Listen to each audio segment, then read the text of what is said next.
Thank you. जनाब जियाउर रहमान साहब।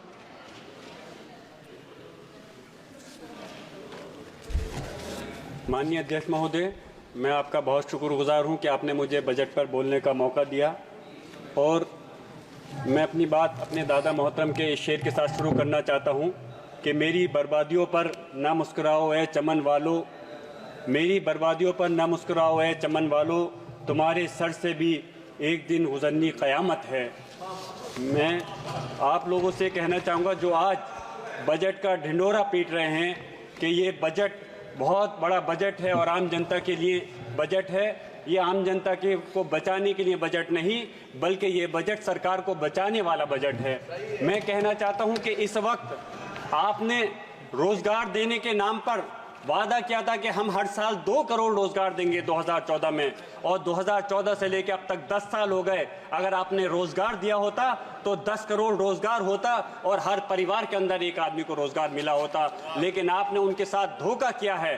आप बताइए मुझे, जो आपने कहा था कि हम रोजगार के नाम पे जो लोगों को ठगने का काम किया है, अगर आज कहीं भर्तियां निकलती भी हैं तो उनका पेपर लीक हो जाता है।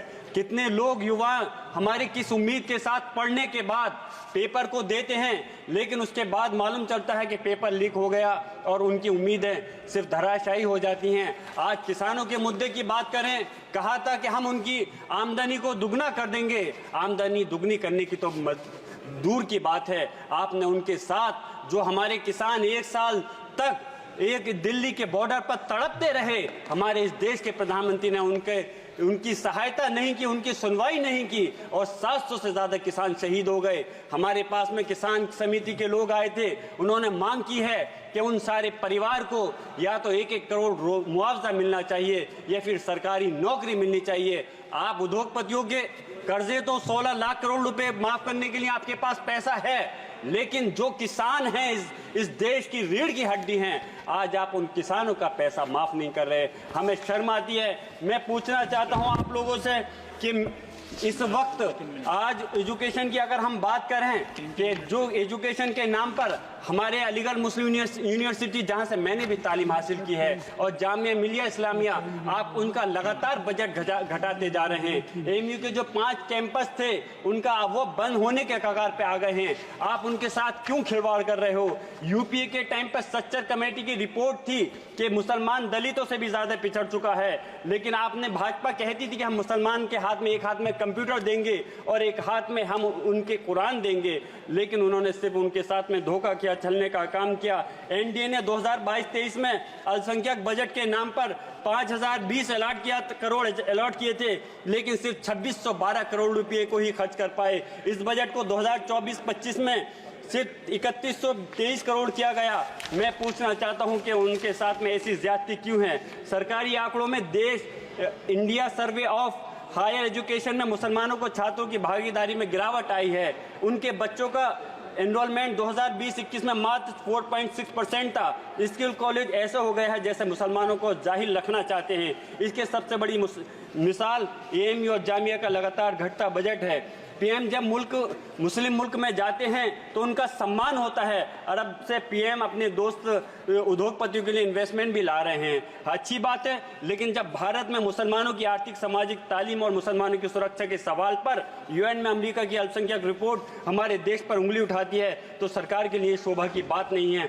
आखिर उसके बाद भी मॉब लिंचिंग, बुलडोजर चलाकर मुसलमानों के मकान गिराकर खुद भाजपा सरकार क्या देना चाहती है? अलीगढ़ मुस्लिम यूनिवर्सिटी के लिए मैं बस अपनी बात को खत्म कर रहा हूँ। माननीय अध्यक्ष महोदय, अलीगढ़ में हमारे माननीय अध्यक्ष राष्ट्रीय अखिलेश यादव जी ने एक डेलीगेशन बना करके भेजा था और उसमें मैं गया था जहाँ पे मॉब लिंचिंग हो गई, और उनके अफसोस की बात यह है कि मॉब लिंचिंग होने के बाद कि फिर वहाँ के भारतीय जनता पार्टी के लोग उनके जिन्होंने मॉब लिंचिंग की है उनको बचाने का काम करते हैं। हम बुलडोजर चला देते हैं। मैं कहता हूँ बुलडोजर चलाने का काम, सजा देने का काम कार्यपालिका या व्यवस्थापिका का नहीं है, न्यायपालिका काम है। बस मैं अपनी बात खत्म कर रहा हूँ इस शेर के साथ कि लश्कर भी तुम्हारा है, सरदार भी तुम्हारा है, तुम झूठ को सच लिख दो, अखबार भी तुम्हारा है, खूने मजलूम ज्यादा दिन नहीं बहने वाला, जुल्म का दौर बहुत दिन नहीं रहने वाला, इन अंधेरों को जिगर चीर कर नूर आएगा। तुम हो फिरौन तो मूसा भी जरूर आएगा, तुम हो फिरौन तो मूसा भी जरूर आएगा।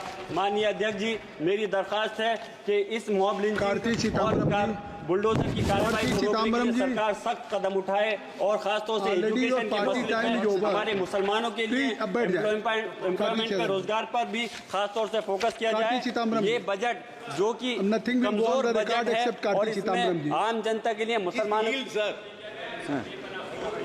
Sir, this budget lacks compassion and empathy. And the blame